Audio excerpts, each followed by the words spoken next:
So the second section of our system here is going to be the ISA department. And this is by far the most important aspect of this entire system. This is the one that you're going to be most involved with on the day to day. And this is the one that's going to have the biggest impact on your business of all three. So if we have our goal for the next 90 days set to $108,000 in GCI, calculated by average property values, what our commission rate is, and how much we're going to be making on each one of those deals, based on our numbers and what we're shooting for, which is definitely achievable. The ISAs on our team convert around 15%, so hitting a 10% conversion rate with someone new, starting this off on your own, building it all in-house in your own real estate business is definitely achievable to hit that 10% conversion mark. So that means we're going to need to set 12, at least a minimum of 12 appointments every single month, or a total of 36 appointments over the next 90 days. Now, whether these are buyer broker appointments or listing appointments is totally up to you and what's going on in your market and what makes the most sense. But the way that we have seen to work most efficiently with this is a strategy that I kind of learned about while I myself was working as a full-time agent. I was a full-time inside sales agent on a real estate team in Tucson, Arizona. So I was there in the office 9 hours a day, making phone calls, calling all of the incoming leads that were being paid for by the team leader, which is going to be you. So in order to make this work, we need a ISA on board that can call every single one of the leads that are coming into the system repeatedly every single day, but we do not want to outsource it. We want this to be inside. We want to have control over the situation. We want to be able to coach them and train them and have them set you up for the best chances at success. So what a lot of companies do, there's a few ISA companies out there, and I would highly recommend you do not use them for this. I recommend finding one person and training with them every single day. Our ISAs meet together every single day and role play the scripts that we're using on the phone calls so we can keep on optimizing and improving as we go through the motions and get our conversion rate as high as humanly possible. So there are a few actionable steps that are going to need to be acted upon in the beginning. You're going to want to write an initial setting script, and the goal for this is to be as human as possible. You want these ISAs to be able to get through the first 25 seconds of every single phone call, every single call that they're reaching someone. So the prospect is going to come in through one of our paid ads. Immediately, within 5 minutes, your ISA needs to be dialing these leads. So have them being notified every single time new leads come in. That's something you can set up with whatever CRM you're using. So they need to be notified as soon as leads are coming into the system so that they can call them and have a much higher chance of connecting with them. Because a lot of the time, a very large percentage of people aren't going to pick up the phone immediately. And that number drops less and less and less every single hour that goes by. So we strive to have our ISAs reach every single lead, at least call them one time within the first 5 minutes. Worst case, call them within the first hour of them coming into the system. Now, if it comes in late at night, obviously, first thing the next morning is probably going to be your best bet. You don't want to be having them calling leads at 9 p.m. in the evening. So your script needs to be designed to be able to convert the few people that they actually are able to get on the phone with.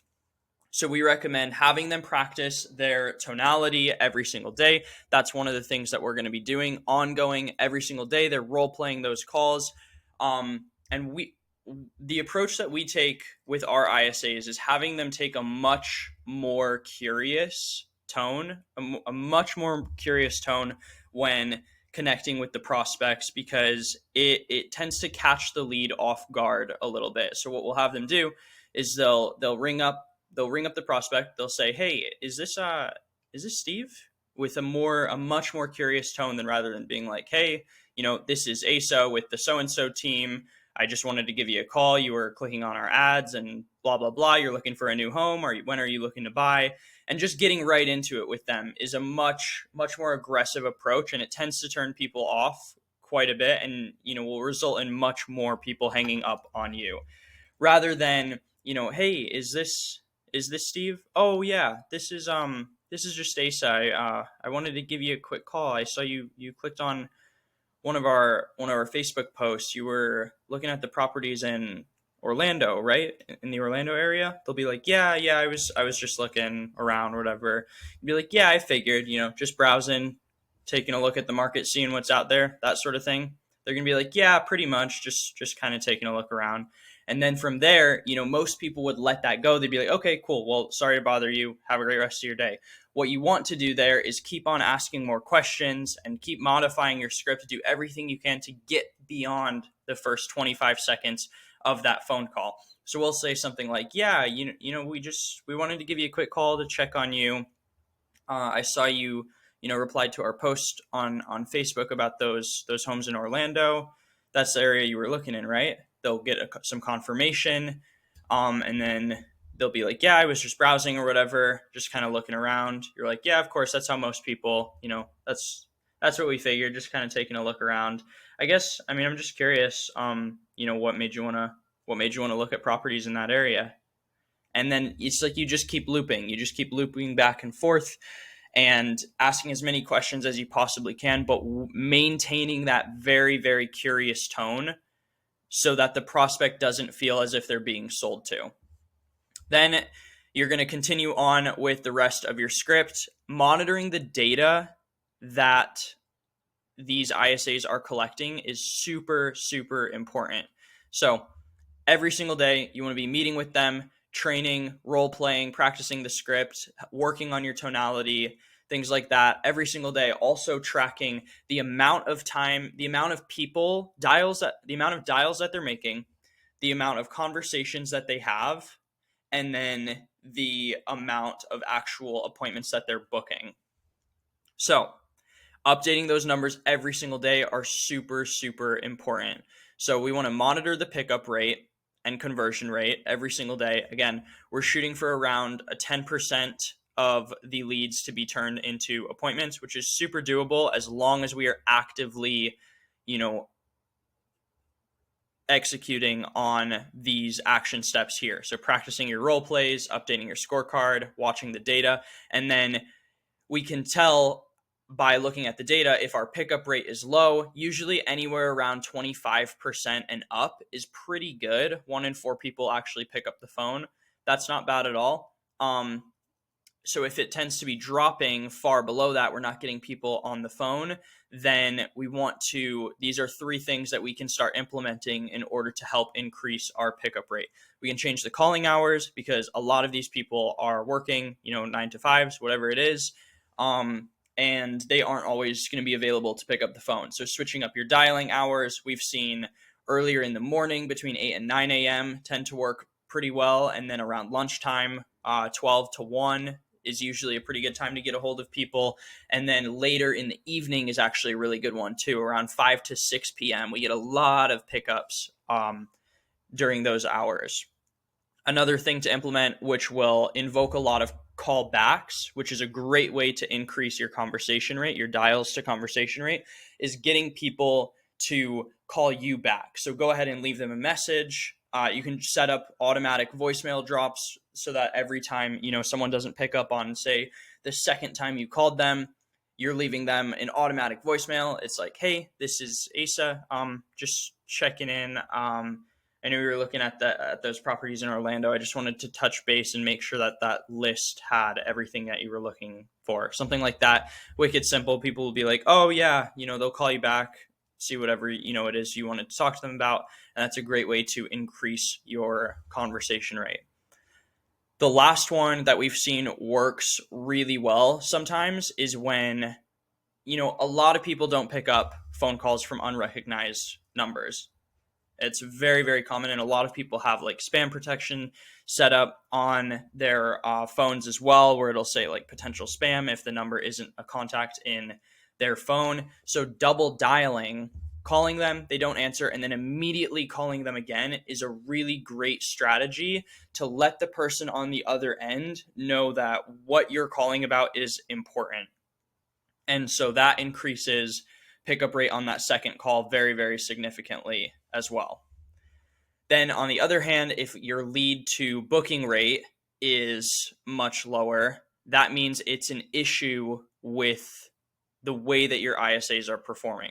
So you want to keep editing your script, keep your split test going, keep on adjusting it as you go, the pre-qualifications and all of that, and then practicing your tonality. So coming back down and doing your role plays every single day, maybe doubling down on your role plays, practicing those individual objections that people are getting every single day. This is super vital. You don't want to bring someone on and they're not actually training as well. Making the calls is one thing, but then analyzing the calls, looking at the data, even recording your calls and then playing them back and listening to them so they can train and see like, oh, where did I go wrong? Where am I commonly going wrong throughout these conversations, so they can easily know exactly what they need to do in order to improve those conversion rates. Then on the other side, you're going to want to set up multiple scripts in the beginning so you can see which ones are converting better.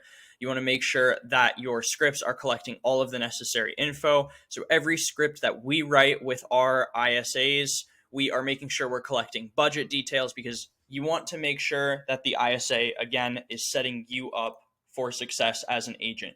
You want to be able to go into every appointment with all the information that you need so that you can focus 100% of your energy on making a human connection with that person so that they decide to use you as their realtor, and that'll help increase your close rate. So going into every appointment, knowing what the prospect's budget details are, what their time frame is, when they want to make it happen, see if it's even a possibility that, where they think they have to wait a certain amount of time, but really if, certain numbers made sense or they were able to find something specific, then they could move even quicker. That's always a possibility. People tend to think they're further out than they actually are.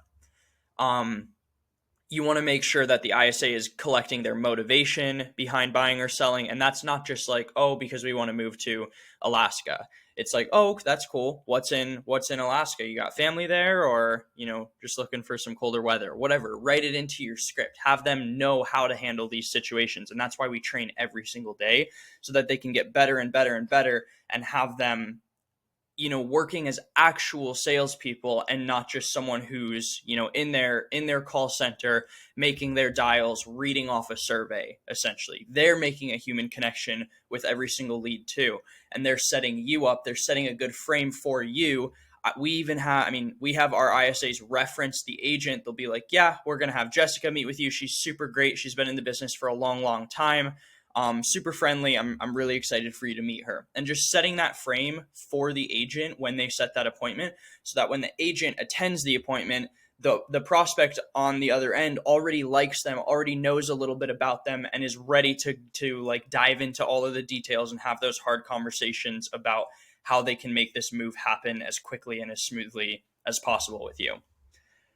Another thing that having your ISAs collect could be very important, help, disqualify some people who maybe aren't quite there, aren't quite ready to meet with an expert and go over the next steps, is their financial status. Are they pre-approved? Are they cash buyers? Do they need to be connected with a lender still? So you can take that information and help them up and put and lead them in the direction to where, things can happen as quickly as possible.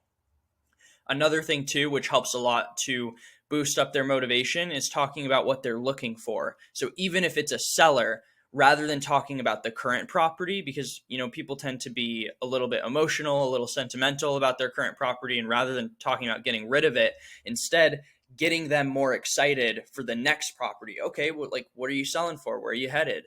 That's taking that kind of angle and finding out, even with buyers too, talking more about the new home rather than their current situation, so that we can get them as excited as possible.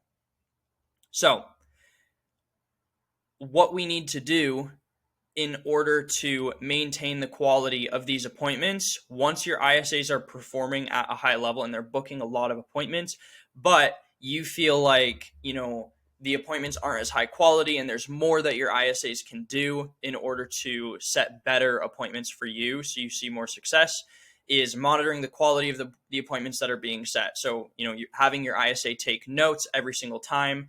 Recording those conversations is great too. So you could even go in and listen to them before attending that appointment, so you know exactly what to bring up, what points to talk about when you meet with them, what they were more excited about, what they wanted to talk about. So if your lead to booking rate is very high and we're booking a lot of appointments, but the quality tends to be lacking a little bit, we want to increase our pre-qualification. So just bringing it right back down to these 5 components. These are the 5 pieces of information that we want to collect. So just having them pre-qualify even further on these. So asking, whys and probing questions on all of these different points so that we can get down to the nitty-gritty of exactly what this person actually needs, so we can know beforehand if it's even a possibility and make sure that every appointment is, of the highest quality possible. Another thing that is super important is if our pickup rate is really, really high, we want to pay close attention to what is going on there. Same thing. If our pickup rate is low, we want to double down on double dialing, voicemail drops, changing our calling hours. So if our pickup rate is really good, we don't want to just assume that it's always going to be like that, because it won't. It won't always be super high. So we want to pay very, very close attention. And this just comes with monitoring the data constantly. If our pickup rate is super high, we want to pay very close attention to what we're doing, what the circumstances are, why the pickup rate was high, so that we can keep on repeating that and we can create a habit of maintaining whatever needs to happen in order for that pickup rate to stay as high as possible. Now, one little bonus tip that I can give you for bringing on an ISA that's actually going to perform really, really well is go into your broker office. I mean, there are so many agents in this country. They're everywhere. It's really, really easy to find an agent, and so many people are newly licensed and don't have the experience and are really just looking to get better, because let's face it, real estate school doesn't teach you how to be good at selling real estate. It's mostly just covering the laws and everything that you need to know in order to legally be allowed to do it. So there are so many newer agents that want to get better and just want to learn. And that's why they tend to join teams a lot of the time. They'll join a team so they can practice working deals and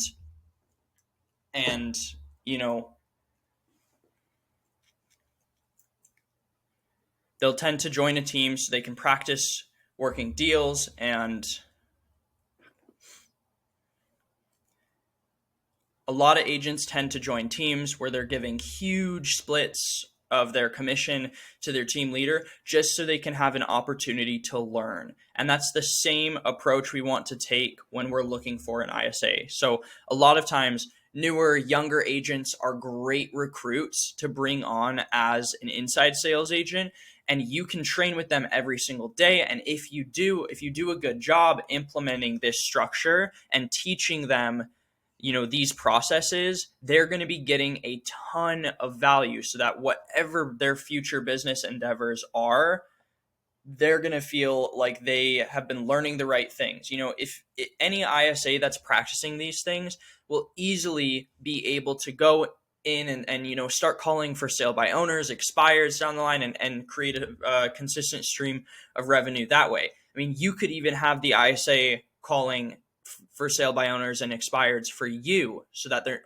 your only source of appointments is not through paid ads. There's a lot you can do with this, and a good ISA is a really important key role so that you can buy back your time, so that you can just focus on attending appointments and closing deals and being the best agent possible and improving your reputation in the industry. So, I mean, this ISA position is something that can take a couple hours every single day to really do a good job. We're testing different calling hours of the day. They're calling leads within 5 minutes of them coming into the system. They need to be available at all times to do this. But you can't be available at all times because you're out showing properties. You can't pick up the phone right away when someone comes in. We need someone in place to be able to handle those leads at all times and be able to convert as many of them as possible. So bringing someone on, even on a commission basis, is possible. I would recommend starting them off with a base pay. You can even pay them per appointment that they set. Or you can, and then on top of that, including a percentage of the commission if you end up closing the deal, maybe a 20-25% referral fee going to them if they set up the appointment in the first place. And if they get really good at this and you're training them every single day, and this system is growing and growing and growing, and you're able to have an ISA that is setting at least 12 appointments every single month, and you're closing 20% or 25% of those, then they're going to be able to make good money for themselves as well, in addition to learning a very, very valuable skill and helping you grow your business in the long run.